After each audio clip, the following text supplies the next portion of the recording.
ये अभिभाषण जब मैंने पढ़ा तो बहुत अच्छा लगा ये पढ़कर कि वर्तमान सरकार किसान की सच्ची हितैषी है।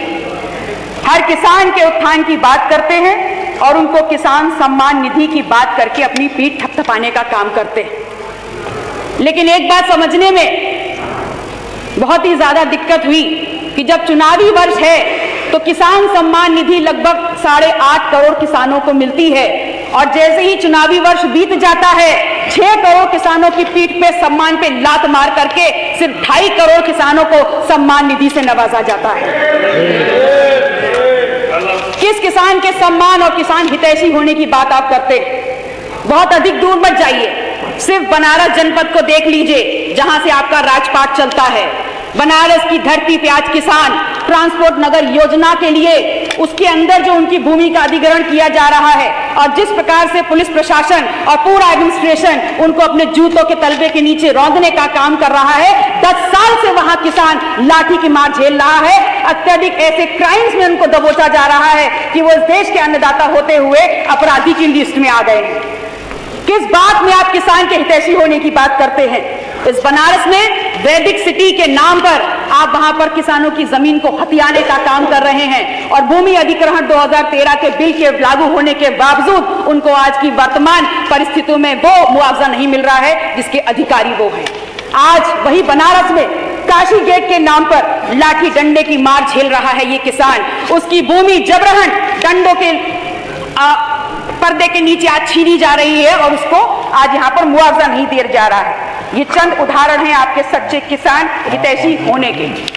मान्यवर, मैंने सदन में पहले भी कहा और आज भी कहती हूँ कि आस्था दिव्यता का प्रतीक है और भगवान राम में किसकी आस्था नहीं है। भगवान राम में हमारी आस्था किसी प्रमाण को नहीं चाहती और ना किसी प्रमाण की मांग करती है। भारतीय समाज ने जिस भगवान राम को पूजा वो वनवासी राम है, वो केवट मल्लाह का राम, निषाद का राम है, वो सबरी का राम है, वो राम है जो जंगल में कंदमूल खा कर रहा है, जो गरीबों का राम है, जिसको आज आप नव्य भव्य बनाने चले हैं। उसकी दिव्यता अलौकिक है और युगों युगों से है। अगर आप मानते हैं कि पूरे विश्व ने इस अलौकिक अवसर का साक्षात्कार आज किया है तो इसी विश्व ने मणिपुर में हुई विभत्स घटनाक्रम का साक्षात्कार भी किया है।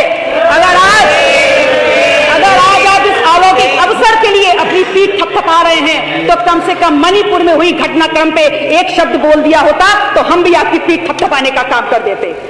मर्यादा पुरुषोत्तम श्री राम हमारे चित्त में भी है, चरित्र में भी है, चिंतन में भी है, लेकिन आवश्यक यह है कि भगवान राम के चरण जितने पूजनीय हैं उनके आचरण भी उतने ही पूजनीय हैं। राम की नीति और नियतियां सर्व समाज के उन्नयन के लिए हैं, परंतु अफसोस, मान्यवर अफसोस है इस बात का कि आपका पूरा प्रयास है इस बात पर कि आप भगवान राम को उनके अपने राजनीतिक तल पर लेकर आए।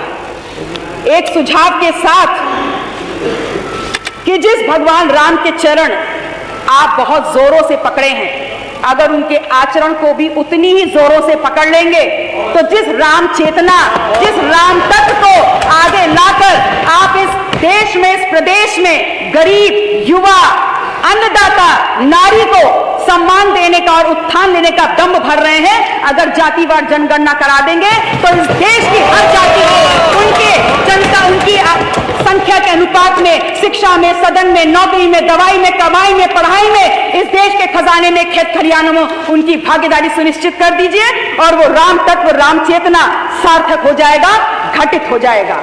लेकिन कहने में कतई भी दोष नहीं है कि जो आपका चाल है, जो आपका चरित्र है और जो आपका चेहरा है, आपका उससे ये सत्य होता दिखता तो कदापि नहीं है। बहुत बहुत आभार मान्यवर, धन्यवाद।